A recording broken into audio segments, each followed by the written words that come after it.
आज आप सुने शिव पार्वती और गणेश कार्तिक की व्रत कथा। शिव और पार्वती के दो पुत्र थे, कार्तिकेय और गणेश। कार्तिकेय बड़े चतुर चालाक थे और गणेश बड़े चतुर और आलसी थे। दोनों देखने में लगभग एक बराबर आहू के लगते थे। जब वो बड़े होकर विवाह के योग हुआ तो शिव पार्वती के सामने प्रश्न यह था कि दोनों में से पहले किसका विवाह किया जाए। शिव पार्वती ने उन्हें एक दिन दोनों को अपने पास बुलाकर कहा, तुम अब बड़े हो गया हो, तुम्हें अब विवाह करके अपना अपना घर बसाना है। इसके लिए दुनिया के अनुभव ज्ञान की आवश्यकता होती है। इसलिए तुम दोनों जाओ और सारी पृथ्वी का चक्कर लगाकर आओ।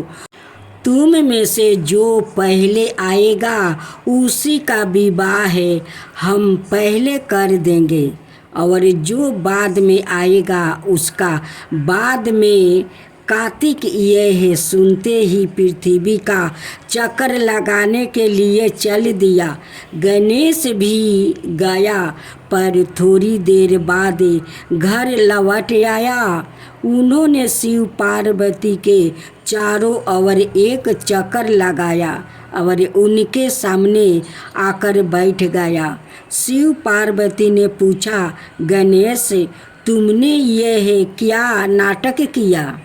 गणेश बोला, आपने अनुभव ज्ञान प्राप्ति करने के लिए ही तो पृथ्वी का चक्कर लगाने को कहा था। पहले प्राप्त किए हुए अनुभव ज्ञान से जोड़े बिना कोई अपने ज्ञान को आगे नहीं बढ़ा सकता है। आपने पूर्वजों के अनुभव ज्ञान की जानकारी प्राप्ति किए बिना मनुष्य का ज्ञान अधूरा ही रहता है। इसलिए मैंने सोचा कि पहले आपका अनुभव ज्ञान तो प्राप्ति कर लूं। शिव पार्वती गणेश की यह कुशागर बुद्धि देखकर तंग रह गया। उन्होंने गणेश का विवाह दक्ष प्रजापति की पुत्री बुद्धि से कर दिया।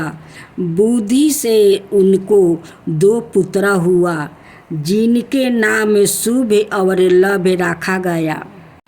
कार्तिकेय जब पृथ्वी का चक्कर लगाकर लौटे तो मन ही मन बहुत प्रसन्न हो रहे थे कि गणेश तो अभी लौटे नहीं होंगे, इसलिए उनका विवाह पहले हो जाएगा।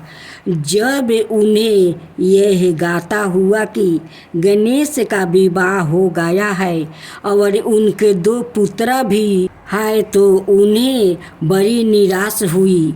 उन्हें यह लगा कि उनके माता पिता ने उनके साथ बड़ा अन्याय किया है और बहाना करके उन्हें घर से दूर भेज दिया था।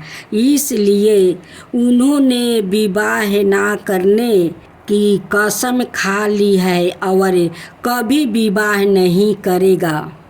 अब से हजारों बरस पहले की बात है। शिव जी कैलाश पर्वत पर रहा करते थे। उनकी वाणी में अद्भुत शक्ति थी। वो जिसे जो कुछ कहते थे वो सच हो जाता है। वो सारी कलाओं को जानते थे और नृत्य कला में तो उनकी बराबरी कोई नहीं कर सकता था। इस पर भी वो बड़े सरल स्वभाव के थे।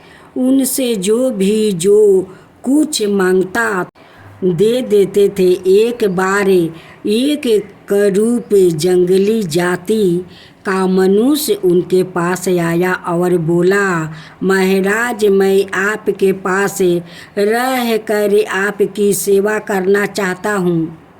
शिव जी ने उसे अपने पास रहने की आज्ञा दे दिया। सेवा करते करते जब बहुत दिन बीत गया तो एक दिन शिव जी ने उससे कहा, मैं तेरी सेवा से प्रसन्न हूँ, बोले तू क्या चाहता है। उसने कहा, मैंने चाहता हूँ कि मुझ में कुछ अद्भुत शक्तियाँ हो जिससे दुनिया के सब आदमी भैरव माने मेरा आदर करे। आप मुझे यह वरदान दीजिए कि मैं जिसके सर पर हाथ रख दूं वो उसी समय भस्म हो जाए।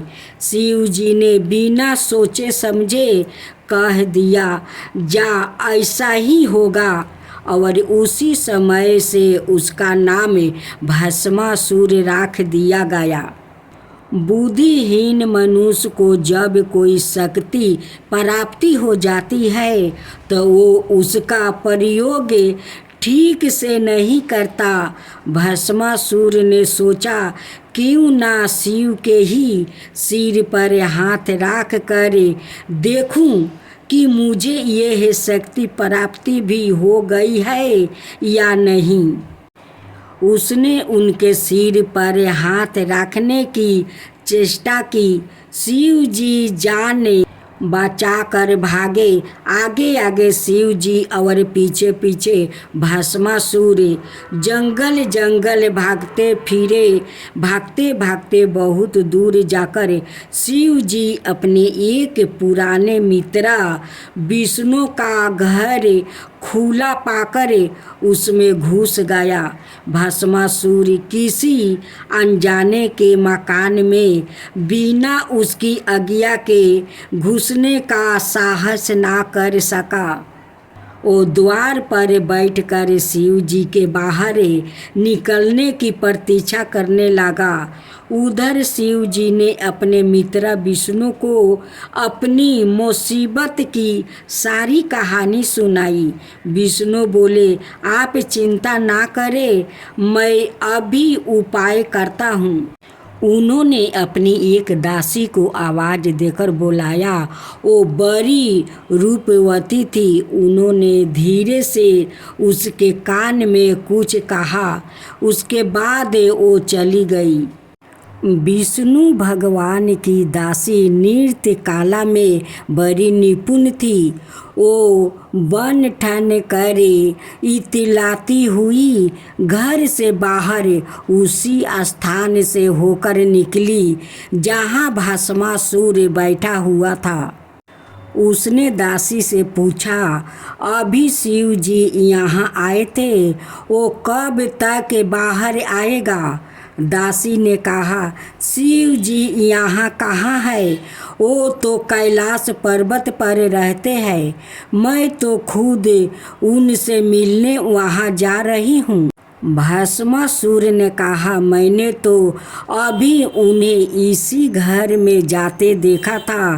दासी तुना के करे आँखें भोमटकाती हुई, तो तुम यही बैठे उनकी प्रतीक्षा करते रहो, मैं तो जाती हूँ। भस्मासुर ने सोचा, मैं भागने में पीछे रह गया था, शायद मुझे धोखा हुआ हो कि वो इस घर में घुसे हैं। वो दासी की सुंदरता पर रीझ कर उसके पीछे चल दिया। जब वो दोनों कुछ दूर आगे निकल गया तो उसने दासी से पूछा, तुम कौन हो। दासी ने कहा, मैं एक नर्तकी हूँ, शिव जी को अपना नृत्य दिखाने जा रही हूँ। भस्मासुर ने उसे रोकते हुए कहा, तो हमें भी अपना नृत्य दिखा दो। दासी बोली, मैं हर किसी के सामने नृत्य नहीं करती हूँ, मैं तो केवल उन्हीं के सामने नृत्य करती हूँ जो मेरी तरह नृत्य करता है। भस्मासुर झूठ शान दिखाते हुए कहा, नृत्य तो मैं भी कर सकता हूँ, तुम अपना नृत्य दिखाओ। दासी अपने हाथ पैर हिलाया, कमर लचकाती हुई नृत्य के हावा भाव दिखाने लगी। उसके कहने से भस्मासुर भी उसी तरह नाचने लगा। नाचते नाचते दासी ने अपना एक हाथ सिर पर रख लिया। भस्मासुर ने भी वैसा ही किया। उसका सिर पर हाथ रखना था कि वो ही जलकर भस्म हो गया। दासी घर वापस लौट आई। उसने विष्णु को सारी बात बताई। शिव और विष्णु भगवान इस घटना को सुनकर हंसते हंसते लोटपोट हो गया।